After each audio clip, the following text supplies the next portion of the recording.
Hey everyone, this is Jesse with Urban Builders, and I'm here at our Point Loma ADU garage conversion.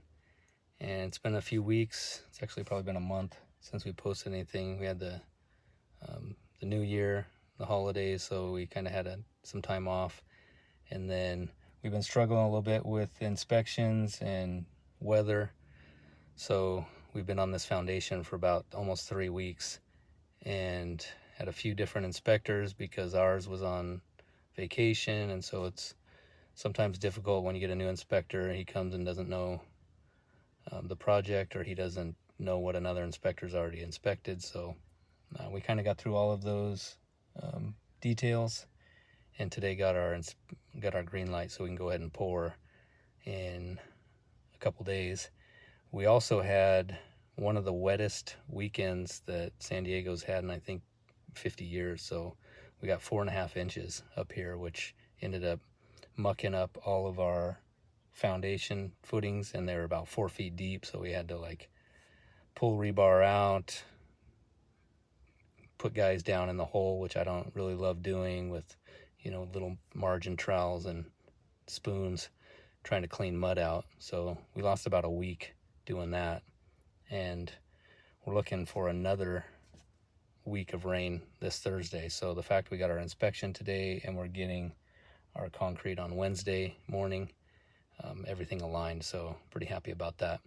But I'm going to go ahead and flip this camera around, walk you around the site. We'll look at foundation details, look at hold downs, anchor bolts, and then also a little bit on the utility connections, because it's not always as clean when you're doing a conversion. And so there's some challenges on this one that we're dealing with the electrical, as well as just tying into the sewer and things like that. But hopefully you get a chance to see what we've done there. And then in about 2.5 months, we'll be starting another project locally. It's going to be a really cool, clean, detached fourplex. So it's actually two units, 2 buildings, with 2 units in each one. So it'll be a pretty nice project if you're thinking about doing something like that. You got the property to do it. So hope you learned something from this video, and I'll post another one as soon as we get the pour done and we start framing. So this is our garage conversion. You can see we've got an existing retaining wall, concrete retaining wall holding up soil there. We're adding an additional 4.5 feet to the back of the garage. And so that retaining wall stair steps to match the grade outside. And then as we get over here, it kind of continues to slope down. We've got a deep footing, and then our slab on grade. So we've got a 48 by 15 inch deep footing here, 2 number 4s on the bottom, 2 number 4s on the top, and then the vertical bars every 12 inches. We've got a horizontal running across, and every 12 inches we've got a vertical. So it's pretty much just a grid. We've got 2 number 4s also here at the top, which is a monolithic slab on grade with the deep footing. So you can see we got a lot of hold downs, quite a few hold downs on this project for the shear panels. And so let me just walk you over here and show you some of the retro work that we did. So this old wall had kind of an old rotten 2x4 frame wall from the original structure. So we took that out. Temporarily we braced up these ceiling joists, and then all of these hold downs are new and epoxied in. So we're using a 5/8 galvanized or zinc all thread, and then we cut them to the depths that we need,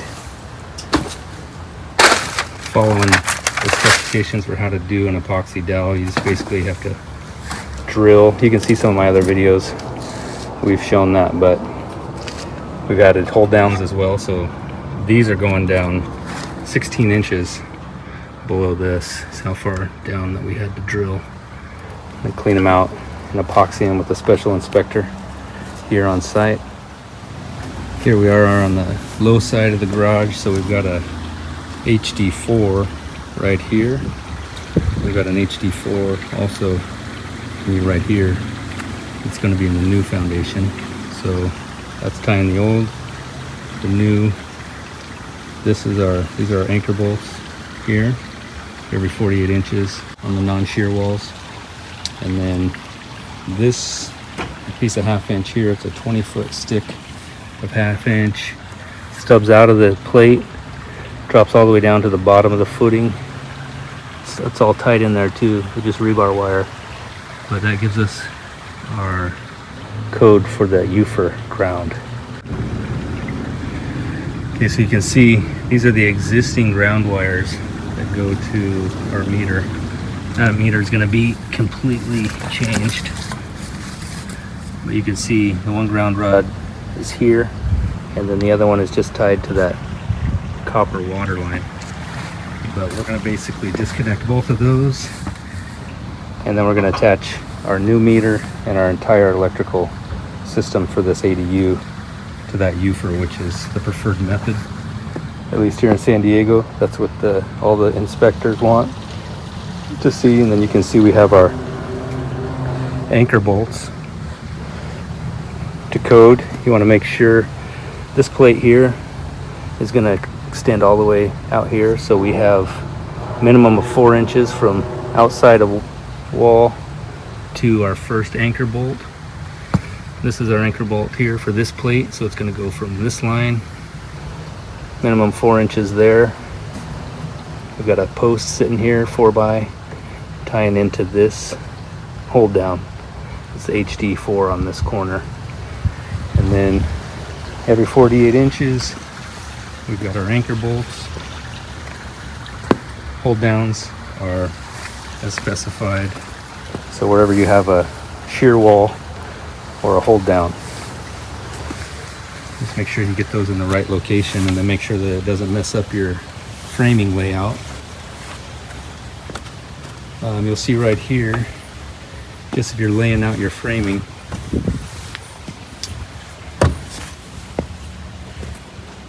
it's right here. So this is 16 feet from the end of that plate here. So our bottom plate, our sill plate, is going to be 16 feet. It's going to splice right there. And so we have our anchor bolts on each side of the splice. Don't just go 48 inches and run it forever. Make sure that you think about where you're going to splice your sill plate and that you have an anchor bolt. The inspector catches that you didn't do that, he's likely going to make you have to epoxy one in, which would require a deputy inspector. And he's going to charge you a few $100 just to come and watch you drill a hole and epoxy one anchor bolt in, or two. So try and avoid that. Here we've got some deep caissons, number 4 rebar every 4 inches on the rings. So we got the rings at every 4 inches, and we got 6 number 4 verticals wrapped around. We got 3 inches space all the way around on our cage. So if you're doing caissons, make sure on your rings that you get at least 20 inches or 40 times the diameter of the rebar on your lap. I've seen a couple videos recently where people just kind of let them lap like 4 inches or 6 inches, but to be a structural lap, steel lap, it needs to be 20 times the diameter of the bar. So a 1/2 inch rebar, you're gonna have 40 inches divided by 2 because it's 1/2 inch, so you're gonna have 20 inches minimum. You can go more. Now on this project, we're fortunate, we've already tied into the sewer, and we've already got our water main stubbed up. So everything's gonna be up on the second floor here. So we basically have our sewer line sticking out of the slab, and then we're gonna run all of our drainage and venting up in the floor joists there, come out, and we're gonna tie it in right here. So I'll give you some more explanations of that as we get a little bit further along. This is that retaining wall that I was explaining to you. So We just basically want to be 8 inches above the existing grade. We're well above that. You can see we're closer to like 12 to 14 inches all the way across. Here's our other caisson. So these two caissons are supporting a deck, and then our stairs will be right here. So as you're coming in from the street for the ADU, you'll get here, be a set of stairs that goes up. There'll be a 3-foot deck running all the way out to that corner, and then that deck is going to wrap around front here, so our bedroom and our living room are going to have a pretty nice view. It's going to be a 6-foot deck sticking out right there. Now when you're retrofitting these conversions, you're dealing with a lot of stuff that you typically won't on a new build.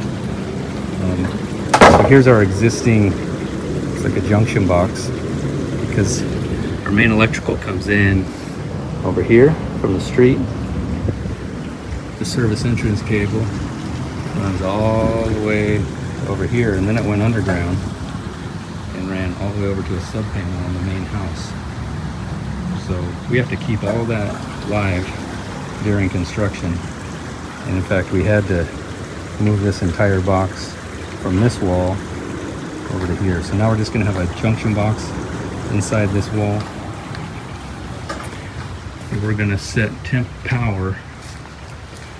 Let's walk you over here. Okay, so there you see our electrical coming down.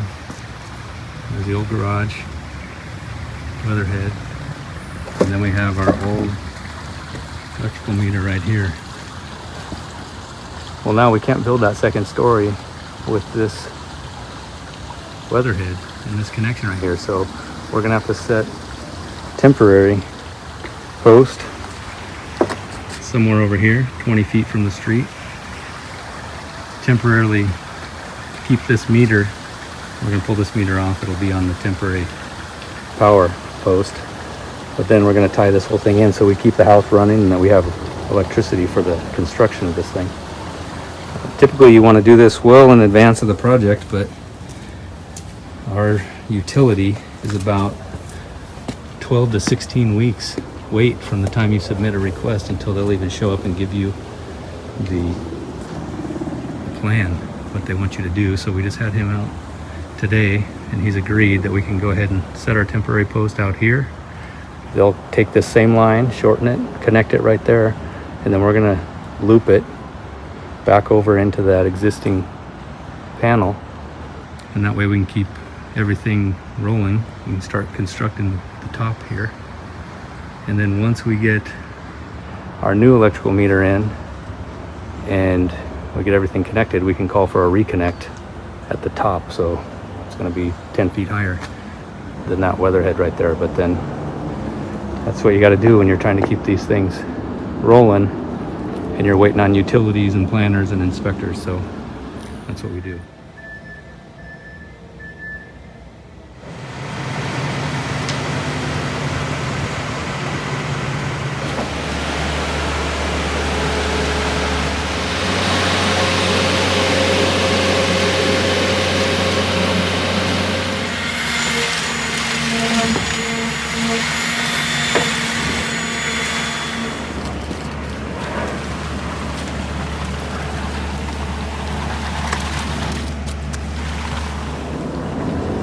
So fortunately, the day before a week of rain, we were able to get this foundation poured. Let's see, we got our caissons there. Here's the other one. And then there's a deep foundation, but it doesn't look like much, but it was actually quite a bit of work. And then the forming, as you can see, is a little bit jumbled, but because we have a super steep slope over here, there wasn't a lot of options for bracing. So we're kind of tying off the trees and doing everything that we could, but fortunately we didn't have any blowouts with the forms. And you can see this form here was basically 4 feet of 2x12s, but everything held, so it turned out pretty good. We're happy.